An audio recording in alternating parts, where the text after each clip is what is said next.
The rise of the machines is just around the corner.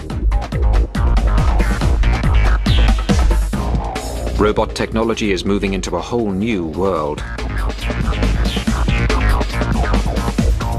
It is the stuff of science fiction.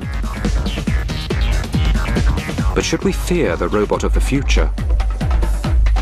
Or welcome innovation designed to make life easier for us all?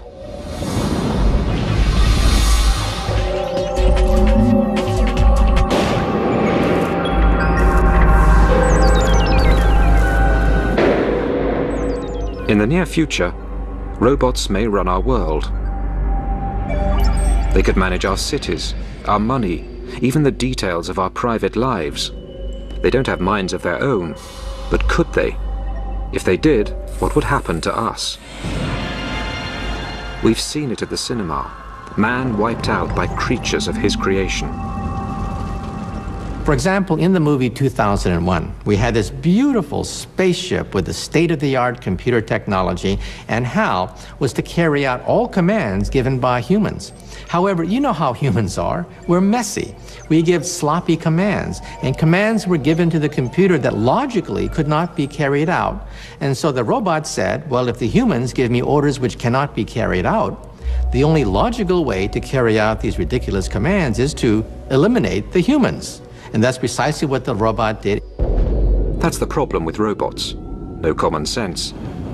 Man's innate ability to think, decide, and act has not always served the human race well. But wouldn't a world run by robots be worse? Much worse. If there's an earthquake, all of a sudden we have a shutting down of the water supplies. And the robot will say, well, we must take care of all the fires that are breaking out. It'll divert all the water to taking care of the fires. And at that point, there's going to be a massive dislocation in the water supply inside a city.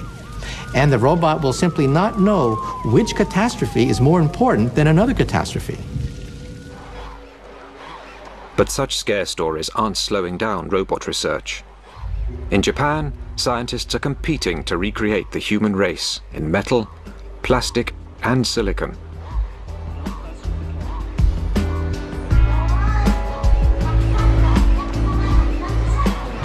This is Asimo, the first humanoid to walk out of the laboratory and into the real world.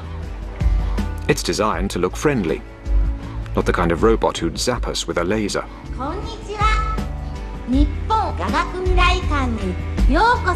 Every step Asimo takes has to be pre-planned, and its batteries only last for an hour.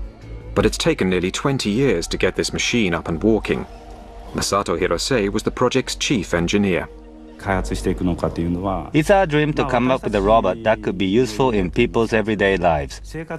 I am 46 now, and it would be nice if I could make Asimo into the kind of robot I could use myself in the next 10 years, by the time I'm 55. Asimo's predecessor started off as just a pair of legs. Even so, he was a top-secret project. Scientists didn't want anybody to see their progress or witness their failures. This robot, built in 1986, could only walk in a straight line and needed nearly 20 seconds to take a single step. Picking up the pace was a huge challenge. To walk upright, a person uses 200 muscles, all controlled by the human brain. For a top-heavy robot to walk on two legs, its computer has to perform a constant balancing act. No matter how many times we tried to do this, it always fell over. We refined it day by day, over and over again, and finally got the robot to walk. Engineers spent years monitoring human body movements and then programming their robots to recreate them. It took 4 years to get the speed up to 1 kilometer an hour. It took another 2 years to get the robot to cope with slopes and stairs. Finally, in 1993, there'd been enough progress to attach the legs to something that looked like a body. P1 was almost 2 meters tall and weighed 180 kilos, twice the average weight for a man that size. But its successor, P2, was much lighter and more compact. The first time I saw Honda P2, I was impressed and amazed. It was walking without wires. Everything was self-contained, onboard computers, onboard batteries. So it was impressive on that level, but also just because Honda was able to keep it a secret for 10 years. This is the latest model to emerge from the lab, and is a sign of what may one day be in our homes.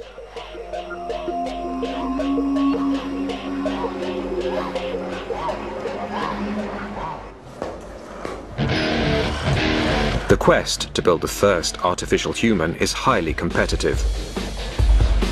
H7 is the result of a multi-million-dollar research project funded by the Japanese government.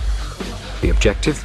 The creation of humanoid robots capable of performing complicated tasks, like playing football. Keeping your eye on the ball and kicking it with your feet may be child's play for humans, but it's a major advance for machines.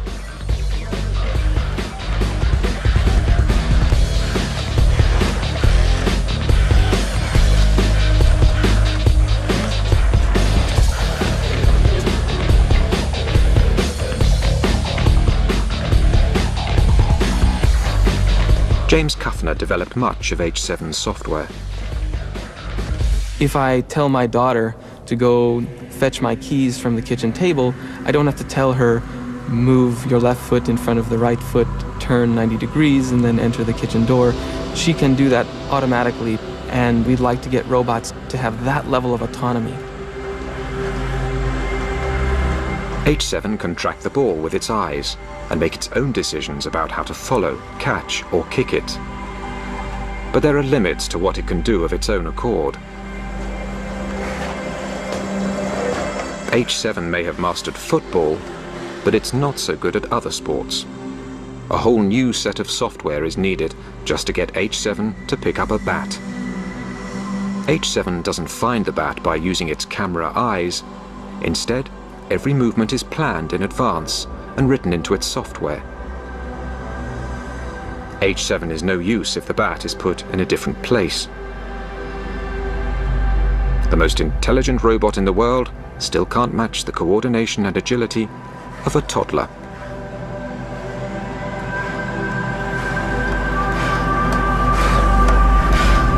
The software that I wrote for H7 took over 5 years to develop and over 100,000 lines of code. And that involved getting the robot to move, pick up an object and put it from location A to location B. It didn't include object recognition, speech recognition, other kinds of sensing like computer vision functions.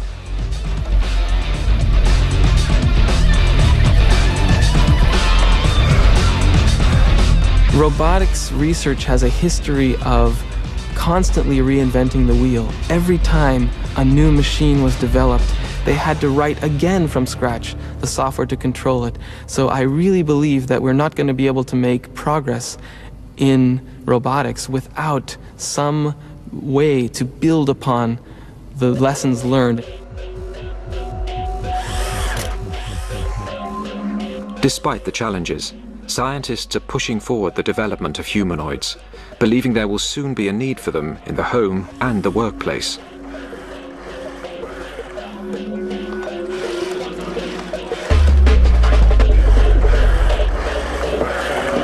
If you take a look at the Japanese population, it is aging rapidly. Labor is extremely expensive. In the United States, because we have a large immigrant population, cheap labor is not such a big problem. Why be satisfied with a mechanical maid or butler when you can get a real maid or a real butler? But in Japan, mechanical servants have a bright future, and not just in the home. Which is why the Japanese government is funding the development of industrial robots. HRP-1 is a remote-controlled robot. In the future, versions of this robot could replace human workers on construction sites. HRP-2 is designed to help people with heavy manual work.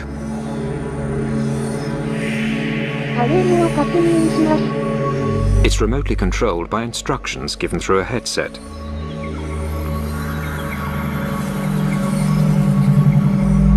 Creating a robotic workforce could be big business, a real boost to Japan's economy.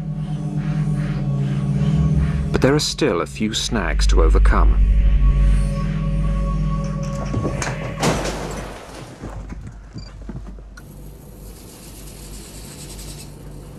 Staying upright is a delicate balancing act. Humans who have 10 billion neurons in their brain have spent over 2 million years learning how to do it.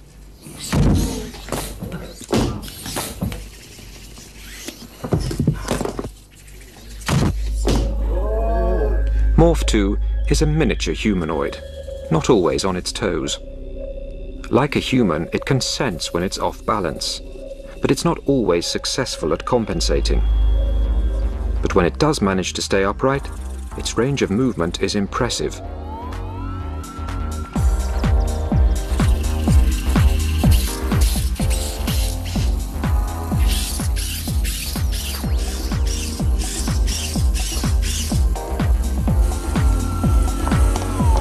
A whole new meaning to agility tests. This is Morph 3.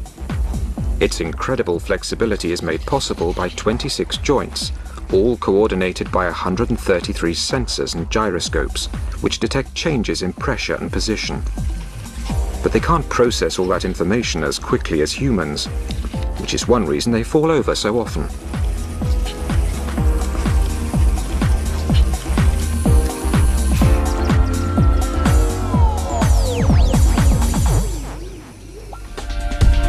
While humanoids are still being developed, other robots are already being put to work. PackBot is a robot designed to help the police or armed forces in dangerous operations. One of the classic situations for the PackBot is a situation where a bad guy has barricaded himself inside a building and a police force is outside looking to make an entry. And they have very little information about what is going on in that building. So the robot is designed to climb stairs, to climb into that building, look around, essentially put eyes and ears inside that building, give an idea where the doors are, where the stairway is, where the bad guys are, how many bad guys there are, if there are good guys, and if the bad guys are still alive. PackBot can be controlled from almost a kilometer away. It's a versatile robot, equipped with cameras, microphones, infrared sensors and sonar.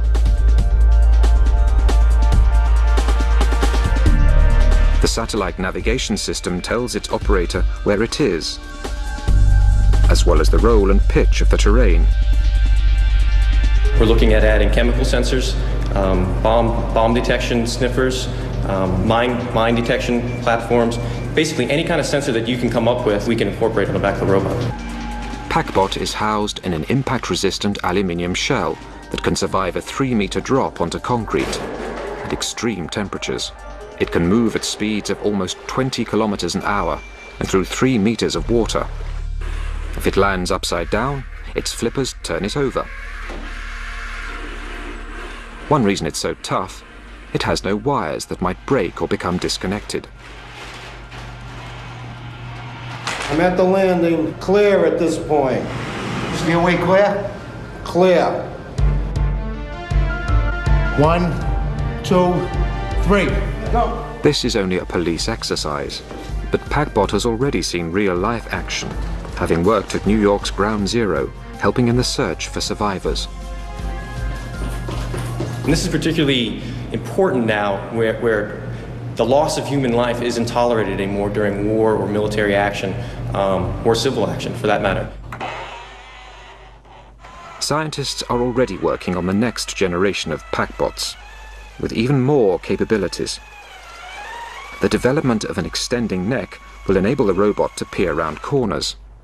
I'm turning the robot. Okay, Tommy, what do you got? 2 people, 1 suspect and 1 hostage. He's got a knife in his right hand. There's a female on the ground. Go.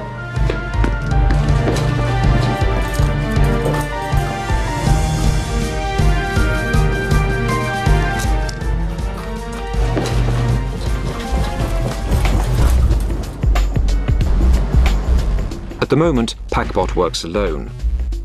But there are situations when it will be an advantage to have a whole team. This is becoming possible with new technology called Swarm. This group of little robots works cooperatively. At the moment, they are playing Follow My Leader. The inspiration for their software, the behavior of ants and bees.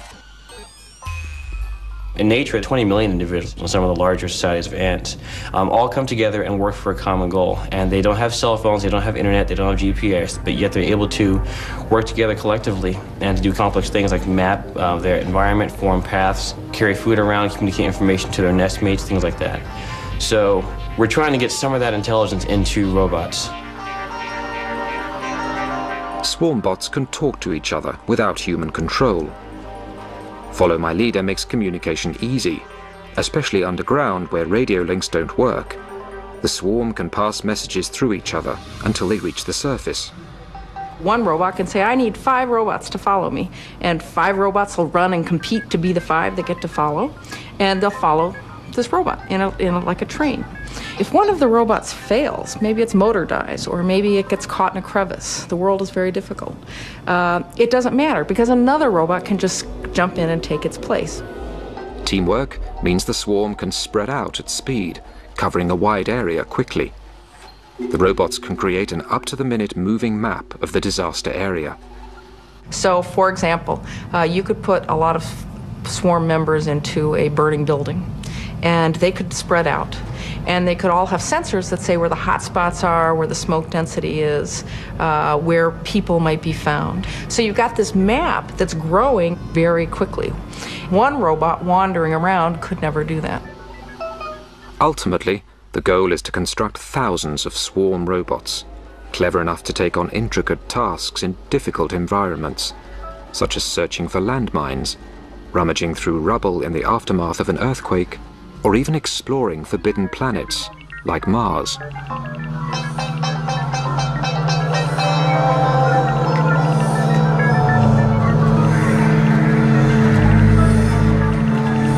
Another idea is that by having a large number of robots, they can all be relatively cheap.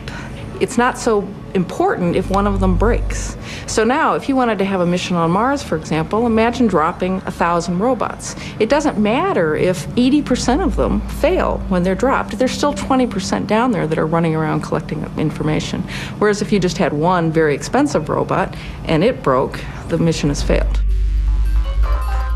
And with these uncomplaining automatons doing the dirty work, there's no risk to human life. Robots can withstand the stresses, the strain, the radiation, the deprivation that exists in outer space. They don't complain, they don't require life support, and they don't have to come back. But space research will have job opportunities for bigger robots too. Robonaut is a remote control robot developed by NASA to work outside a space station where there's danger from space debris and cosmic rays. Safe inside the space station, the astronaut wears a special visor and glove.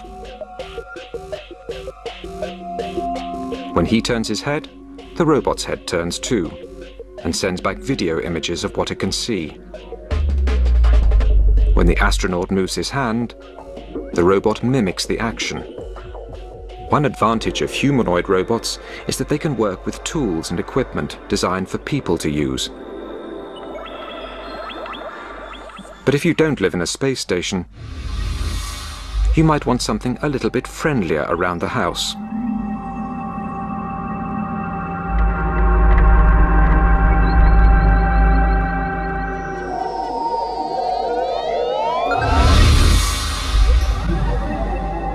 How about a robot that could greet you at the door?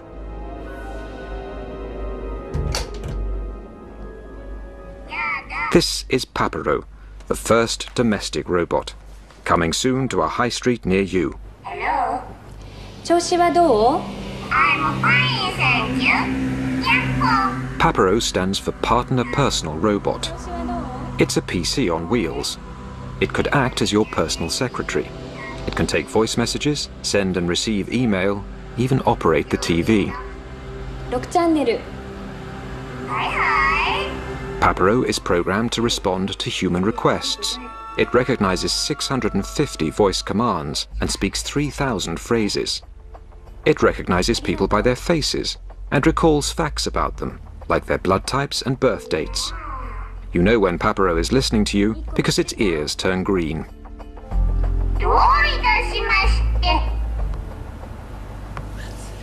Papero can easily be linked to the internet or telephone. This means that humans can check what's happening at home when they're away. For example, if you can't remember whether you turned off the gas cooker, you can use Papero to see pictures inside your house. You can also check on your pets at home. And because Papero is compact and on wheels, it's very stable. It won't crush small children or trip over pets. And if it does bump into something, it's unlikely to do any damage. Papero likes to be stroked. This tells it that you're pleased, and it remembers its good behavior for future occasions. And if you need a dancing partner, Papero is definitely for you.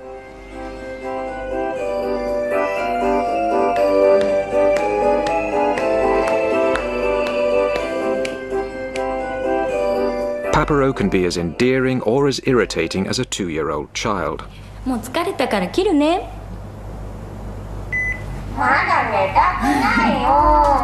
But it has one great advantage over any toddler.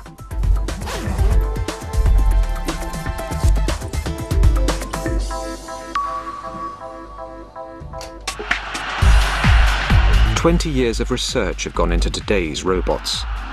But are they ready to join the workforce? Our robots today have the collective intelligence and wisdom of a cockroach, a retarded cockroach, a lobotomized retarded cockroach. However, because of the doubling time of computers, I think that by the year 2020, we may have robots that are as intelligent as mice, perhaps as intelligent as a dog. If robots are really going to be useful, they're going to have to learn how to learn. The dream of developing a human robot has endured for decades, and substantial progress has been made. Now they can talk, walk, and sometimes outsmart us.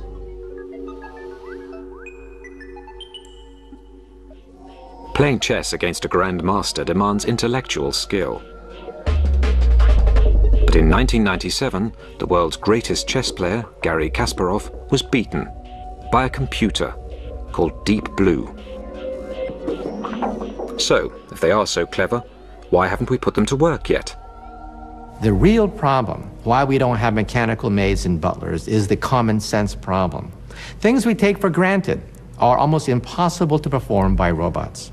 We know that water is wet. We know that strings can pull, strings cannot push. We know that when you die, you don't come back the next day. It would take experts centuries to program a robot to have the common sense of a 2-year-old. So now, robot designers in America are trying a different approach, getting them to learn. Cog is a robot that, like a baby, is learning through experience. Cog has several cameras. Through them it can see objects in wide angle or close up. It can track objects, sense and depict color. You see, robots can see. In fact, robots can see about 10 times better than you can see. But robots don't understand what they are seeing. They don't understand anything more than lines and simple geometric patterns. At first, Cog didn't know where its arms stopped and where an external object began. But by seeing and poking these toys, Cog is slowly learning the map of its own arm and how to distinguish a particular object from the background.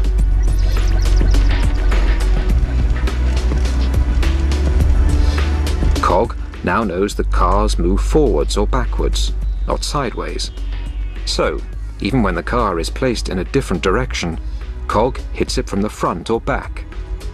If robots can learn from experience, they won't have to be programmed for every task. But this initiative is still labor-intensive. We'd like to be able to take that robot in the future and show it, here's how to do the ironing. You know, you fold it this way, you do that, and that's how to iron. You do it now. We'd like the robot to understand that, be able to map it to its own body and do the task. This is K1. K1 isn't doing the ironing yet, but it does try to copy its programmer's workout.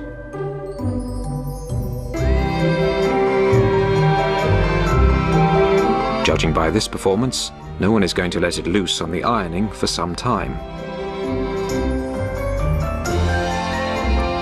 Copying is just the first stage of developing intelligence. If K1 is ever going to learn how to do the ironing, it will not only have to know how to hold the clothes and move the iron, it will also have to understand that the aim of the exercise is to get the clothes free from creases. To achieve this, K1's designer, Yasuo Kuniyoshi, sees a future where robots will grow up and learn alongside humans. This might sound like a science fiction story, but I'm talking about a very long term ahead, the far future. It can happen that newborn human babies are assigned partner robots from the beginning and then grow up together with a robot. A robot would learn its human partner's likes and dislikes and adapt its behavior accordingly. But that's a long way off for K1. After all that exercise, it's time to strip off and cool down.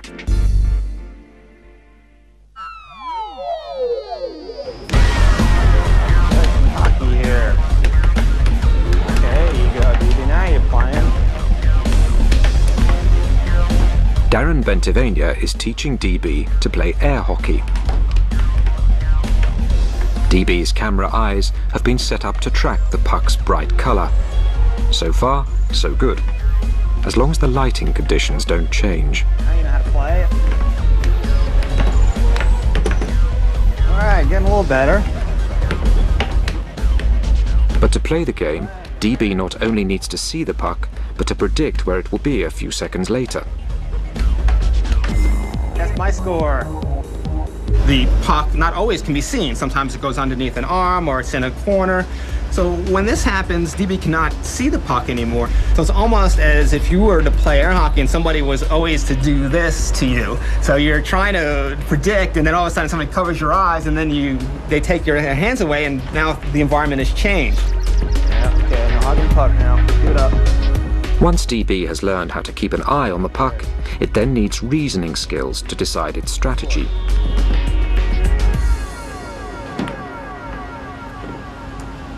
Having chosen its shot, DB needs the motor skills to execute it. And all these seeing, reasoning and action skills need to happen instantly. The puck waits for no man and no thing. Is it worth all this effort just to teach a robot a game? Through verbal communication, you could tell DB or teach DB new skills, as you would teach a person. So, for example, if you wanted to have DB do ironing in your home, you would have DB in the location, and you would tell DB, watch DB, this is how we iron. We take the iron, we move it across the clothes, and we look for the wrinkles, and we make sure we don't burn. And it would know about all these items through these communications, and little by little build up more and more skills. One day you'll be able to play as good as this. Well, I'm hoping you'll be able to play better. But it's very important that, of course, that you teach your robot well and that it learns well, because you can have things as your robot trying to cook your dog or burn your clothes or break your dishes, and of course this is not what we want. If robots could learn and repeat tasks just by watching, they could become invaluable in the workplace. Other developers are taking the concept of a human robot one step further. They hope to produce a robot that not only copies our movements, but also our emotions and facial expressions. Fumio Hara directs the Faced Robot program at Tokyo's Science University. The easiest expression to replicate is excitement. The corners of the mouth move up and the eyes go down slightly.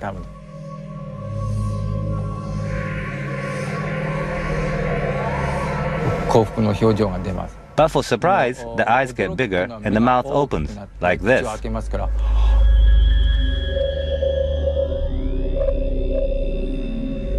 And for fear, you're scared. Everything tightens up, and the eyes are slightly bigger, and the mouth horizontal.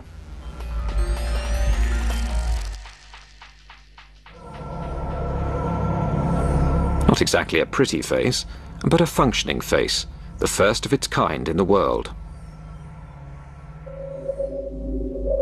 Silicon is stretched over the skull, made up of semiconductors, wires and pistons. The wires have to be positioned in exactly the right place to replicate the muscles in a human face. But expressions like fear, surprise and anger use similar muscles and can be difficult to tell apart.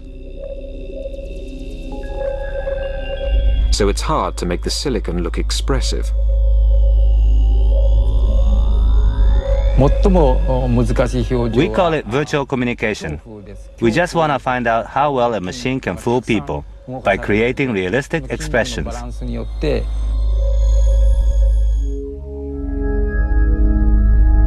Hara believes that a great deal of communication is through facial expression alone. To communicate effectively with humans, robots will need to express feelings we can understand. With the help of tiny video cameras mounted behind the eyeballs, this robot can already read human faces and copy what it sees. It's programmed to recognize and recreate 6 emotions. But Hara wants to give the face a voice so the robot can not only look angry, but sound angry.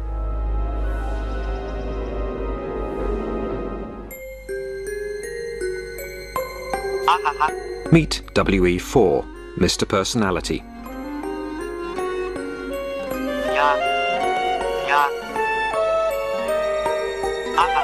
It really seems to enjoy tracking a red ball and doesn't like being ignored.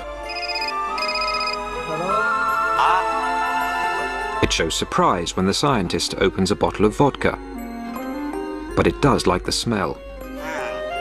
WE4 can make expressions of disgust, fear, anger, surprise, sadness, and happiness.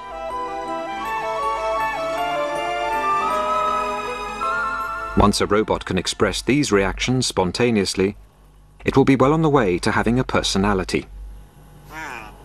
For successful communication, the key issue is compatibility. 2 incompatible people are not likely to become lovers or marry each other. The next step is to make each individual robot's personality harmonize with individual people.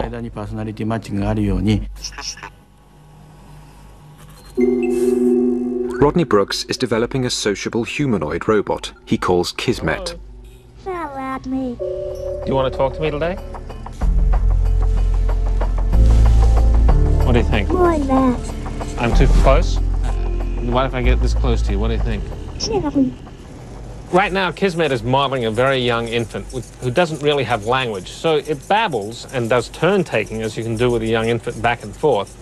But there's not too many words that it understands, and it can mimic a little bit, and we're having it learn about simple objects by talking to it. Can you see me? Yes. No, it's a bright light, isn't it? You're much more interested in the bright lights than my face today. Come over here. Kismet engages with people through an expressive face-to-face interaction. Brooks was inspired by infant social development and psychology. Kismet has a bunch of different emotions, and it will react differently to the same stimulus depending on what emotional state it's in. Sad. So we never know from minute to minute or even day to day how it's going to interact with us. Then, well. Hello. Hello. Do you like me? Yes. Kismet was designed to react to social cues and learn from a human instructor. Kismet, say horsey. Say horsey. Horsey. Good robot. There you go. Yes. Yes. Yes, Kismet. 15 computers are involved in making Kismet either bored, lonely, stimulated, tired, talkative, or silent. It's still only a rudimentary personality, but robots are slowly becoming more and more like humans. Very smart robot, Kismet. I think we'll still want plenty of robots that don't have any emotions. My refrigerator works 24 hours a day, 7 days a week, and I don't want to feel sorry for it having to work so hard. But I think there may be some roles for emotions in robots that we want to interact with on an everyday basis, because it's a very intuitive way of us understanding what's going on. Robots are already in the workplace, and they may soon be in our homes. But what about more intimate, life-changing involvement?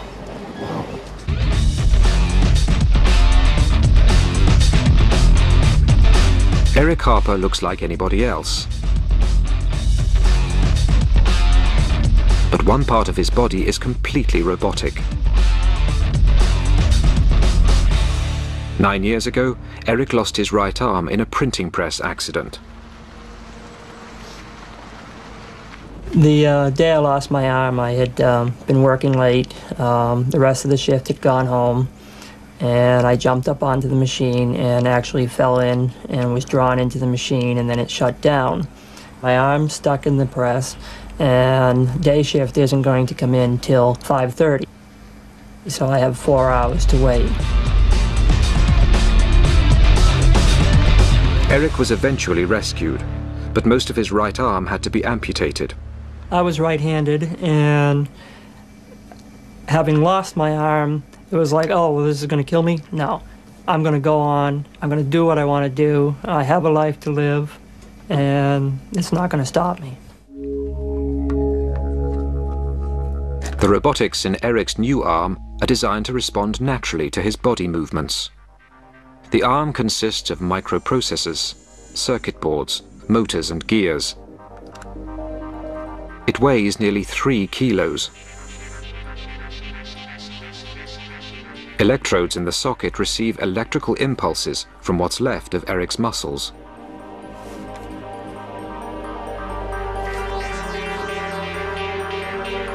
A valve seals the vacuum inside his false arm, helping to keep it in place. A computer reads the electrical impulses from Eric's back muscles and bends his robotic elbow, raising his forearm.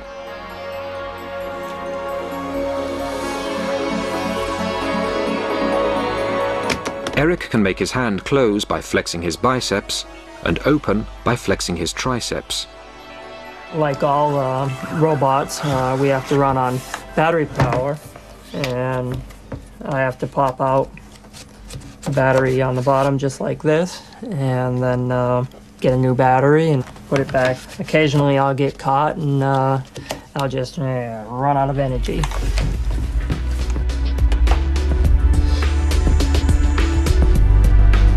Eric's arm, although not perfect, has changed his life. So will this technology one day be able to improve our brains as well as our bodies?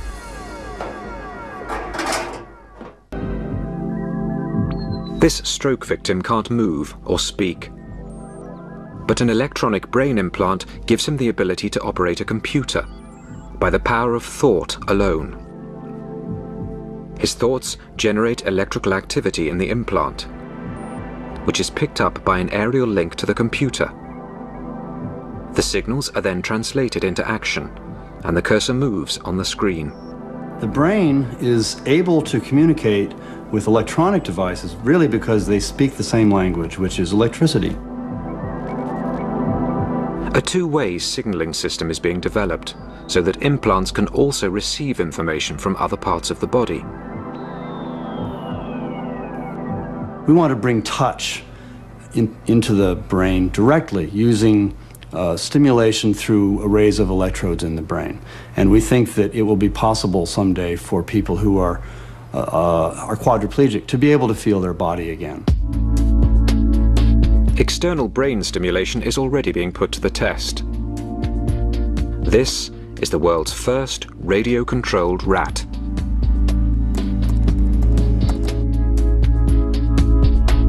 I didn't set out to make Jihad Ninja rats. What we wanted to do was an experiment that gave us a sense about how well animals understand signals that come directly into their brain. Rats have poor eyesight. They use their whiskers to find their way around in the dark. 3 electrical probes, each the thickness of a single hair, were implanted in the part of the rat's brain that picks up signals from its whiskers. The operator can direct the rat by typing commands into the computer. In one way, you could compare the system to a child's remote-controlled car. An operator stands with a laptop and sends out key signals.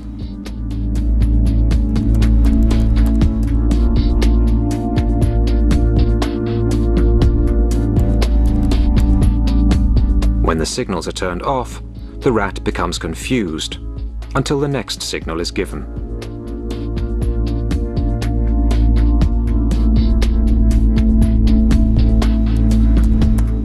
Dr. Talwar believes his remote-controlled rats could be very useful. At the time we were doing the experiment, 9/11 happened in New York, and we were looking at these images on television, and it occurred to us that what we have in front of us could be a very cool technology to solve many of the search and rescue problems. Rats could be invaluable for search and rescue amongst wreckage, or for sniffing out hidden landmines. Unlike clunky machines, rats are familiar with rough terrain and small spaces. The concept has not been well received by animal rights groups. Such experiments will be regulated and may be limited if they're shown to cause unnecessary harm or stress to the rats and mice. But one day, humans might choose to have brain implants themselves. As the baby boomers of the world get older and older and more scared of falling apart, I think you'll see lots and lots more medical pressure to augment our bodies and improve them through putting direct silicon digital connections inside our bodies. We've seen time and again that what starts out as a technology for helping people who are ill or sick or injured then becomes optional. And the great example of that is cosmetic surgery. It started out for helping people with burns, but now cosmetic surgery has a whole life of its own for improving people's looks and well-being. If this is what we're prepared to do to make ourselves more beautiful, what would we do to be brighter, more talented, more athletic? We could give people supranormal senses. We can give them the ability to have ultrasound. If you have ultrasound, then you can detect the presence of objects near you without seeing them. You might be able to use infrared, which would allow you to see in the dark. You might have supranormal reflexes. You'd be able to hit a baseball coming at you much faster than you can now.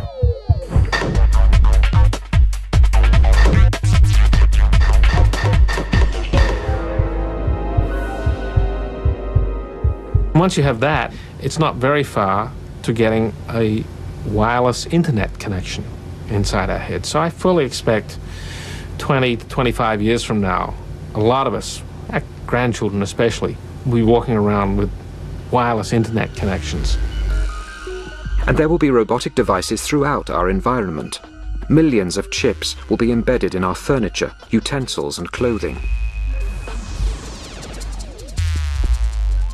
Like in a Disney movie, we'll talk to tea kettles and teacups, and we'll talk to our furniture. And instead of having a robot doctor, our robot doctor could very well be our clothing, for example, with chips in it. Our clothing will monitor our health, our heartbeat, monitor our bodily fluids, and in case of an accident, our clothing will alert the authorities and download our entire medical history before the ambulance arrives. The rise of machines could be just around the corner. And this may be a source of hope, not fear, because the robots running our lives are unlikely to be the metal and silicon creations of science fiction. They'll be part of us. The future of robots is us, and us will be the robots. The combination of person and robotic technology is going to be far better than any pure robot that we can build.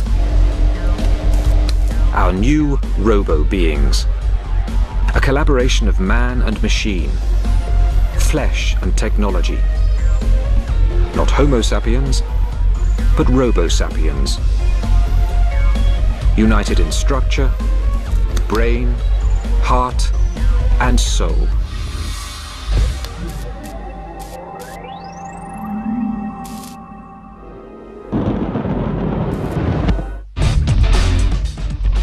Next tonight, there's a terrifying game of cat and mouse off the coast of Bermuda when American and Soviet subs collided.